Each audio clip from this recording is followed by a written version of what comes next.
اے میرے بندو جو ایمان لائے ہو، میری زمین وسیع ہے، بس تم میری ہی بندگی بجا لاؤ۔ یہ اشارہ ہے ہجرت کی طرف۔ مطلب یہ ہے کہ اگر مکے میں خدا کی بندگی کرنی مشکل ہو رہی ہے تو ملک چھوڑ کر نکل جاؤ۔ خدا کی زمین تنگ نہیں ہے، جہاں بھی تم خدا کے بندے بن کر رہ سکتے ہو وہاں چلے جاؤ۔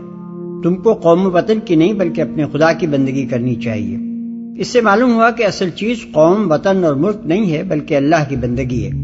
اگر کسی وقت قوم و وطن اور ملک کی محبت کے تقاضے اللہ کی بندگی کے تقاضوں سے ٹکرا جائیں تو وہی وقت مومن کے ایمان کی آزمائش کا ہوتا ہے۔ جو سچا مومن ہے وہ اللہ کی بندگی کرے گا اور قوم، وطن اور ملک کو لات مار دے گا۔ جو جھوٹا مدعی ایمان ہے وہ ایمان کو چھوڑ دے گا اور اپنی قوم اور اپنے ملک و وطن سے چمٹا رہے گا۔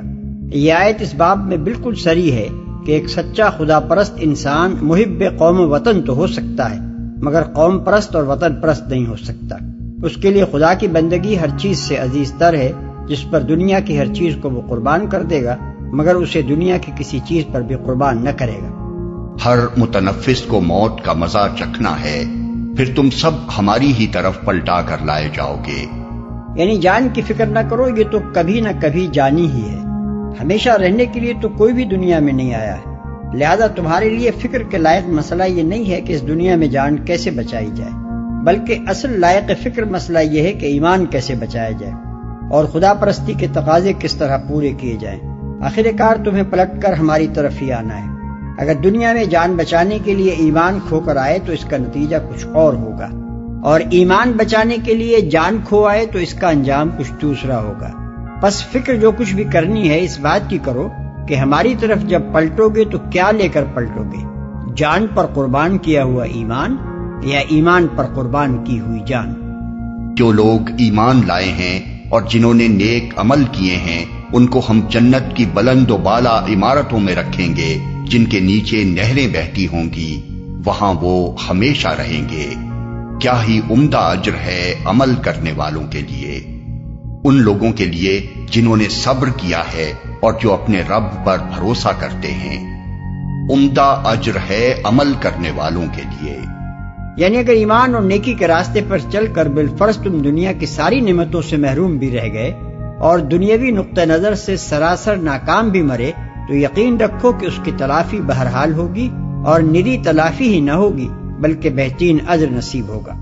جنہوں نے صبر کیا ہے، یعنی جو ہر طرح کی مشکلات اور مصائب اور نقصانات اور اذیتوں کے مقابلے میں ایمان پر قائم رہے ہیں، جنہوں نے ایمان لانے کے خطرات کو اپنی جان پر جھیلا ہے اور منہ نہیں موڑا ہے، ترک ایمان کے فائدوں اور منفعتوں کو اپنی آنکھوں سے دیکھا ہے اور ان کی طرف ذرہ برابر التفات نہیں کیا ہے، کفار و فساق کو اپنے سامنے پھلتے پھولتے دیکھا ہے اور ان کی دولت و حشمت پر ایک نگاہ غلط انداز بھی نہیں ڈالی ہے، اپنے رب پر بھروسہ کرتے ہیں۔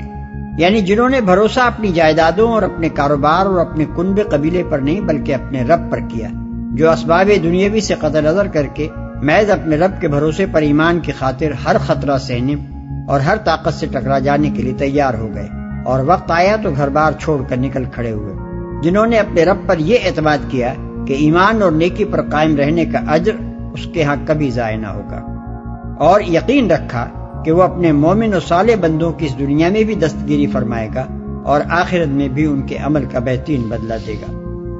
کتنے ہی جانور ہیں جو اپنا رزق اٹھائے نہیں پھرتے، اللہ ان کو رزق دیتا ہے اور تمہارا رازق بھی وہی ہے، وہ سب کچھ سنتا اور جانتا ہے۔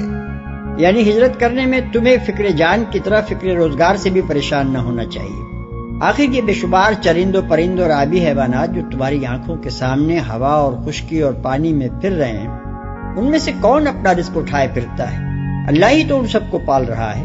جہاں جاتے ہیں اللہ کے فضل سے ان کو کسی نہ کسی طرح رزق مل ہی جاتا ہے۔ لہذا تم یہ سوچ سوچ کر ہمت نہ ہارو کہ اگر ایمان کی خاطر گھر بار چھوڑ کر نکل گئے تو کھائیں گے کہاں سے؟ اللہ جہاں سے اپنی بے شمار مخلوق کو رزق دے رہا ہے تمہیں بھی دے گا۔ ٹھیک یہی بات ہے جو سیدنا مسیح علیہ السلام نے اپنے حواریوں سے فرمائی تھی۔ انہوں نے فرمایا، کوئی آدمی دو مالکوں کی خدمت نہیں کر سکتا، کیونکہ یا تو ایک سے عداوت رکھے گا اور دوسرے سے محبت، یا ایک سے ملا رہے گا اور دوسرے کو ناچیز جانے گا۔ تم خدا اور دولت دونوں کی خدمت نہیں کر سکتے۔ اس لیے میں کہتا ہوں کہ اپنے جان کی فکر نہ کرنا کہ ہم کیا کھائیں گے یا کیا پئیں گے، اور نہ اپنے بدن کی کہ کیا پہنیں گے۔ کیا جان خوراک سے اور بدن پوشاک سے بڑھ کر نہیں؟ ہوا کے پرندوں کو دیکھو کہ نہ بوتے ہیں، نہ کاٹتے ہیں، نہ کوٹھیوں میں جمع کرتے ہیں، پھر بھی تمہارا آسمانی باپ ان کو کھلاتا ہے۔ کیا تم ان سے زیادہ قدر نہیں رکھتے؟ تم میں سے ایسا کون ہے جو فکر کر کے اپنی عمر میں ایک گھڑی بھی بڑھا سکے؟ اور پوشاک کے لیے کیوں فکر کرتے ہو؟ جنگلی سوسن کے درختوں کو غور سے دیکھو کہ وہ کس طرح بڑھتے ہیں۔ وہ نہ محنت کرتے ہیں نہ کاٹتے ہیں، پھر بھی میں تم سے کہتا ہوں کہ سلیمان بھی باوجود اپنی ساری شان و شوکت کے ان میں سے کسی کے مانند ملبس نہ تھا۔ پس جب خدا میدان کی گھاس کو جو آج ہے اور کل تنور میں جھونکی جائے گی ایسی پوشاک پہناتا ہے، تو اے کم اعتقادو، تم کو کیوں نہ پہنائے گا؟ اس لیے فکر مند نہ ہو کہ ہم کیا کھائیں گے، کیا پئیں گے یا کیا پہنیں گے۔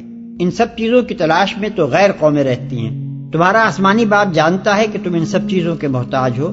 تم پہلے اس کی بادشاہی اور اس کی راست بازی کی تلاش کرو، یہ سب چیزیں بھی تمہیں مل جائیں گی۔ کل کے لیے فکر نہ کرو، کل کا دن اپنی فکر آپ کر لے گا۔ آج کے لیے آج ہی کا دکھ کافی ہے۔ متی باب 6 آیات 24 تا 34۔ قرآن اور انجیل کے ان ارشادات کا پس منظر ایک ہی ہے۔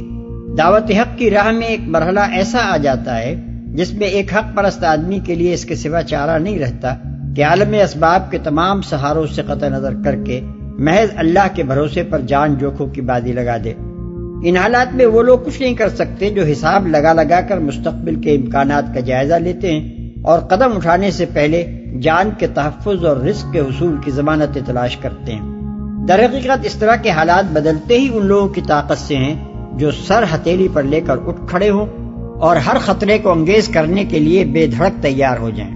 انہی کی قربانیاں آخر کار وہ وقت لاتی ہیں جب اللہ کا کلمہ بلند ہوتا ہے اور اس کے مقابلے میں سارے کلمے پست ہو کر رہ جاتے ہیں۔ اگر تم ان لوگوں سے پوچھو کہ زمین اور آسمانوں کو کس نے پیدا کیا ہے اور چاند اور سورج کو کس نے مسخر کر رکھا ہے تو ضرور کہیں گے کہ اللہ نے، پھر یہ کدھر سے دھوکہ کھا رہے ہیں؟ اگر تم، یہاں سے پھر کلام کا رخ کفار مکہ کی طرف مڑتا ہے۔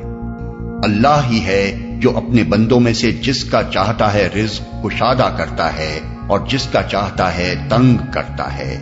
یقیناً اللہ ہر چیز کا جاننے والا ہے۔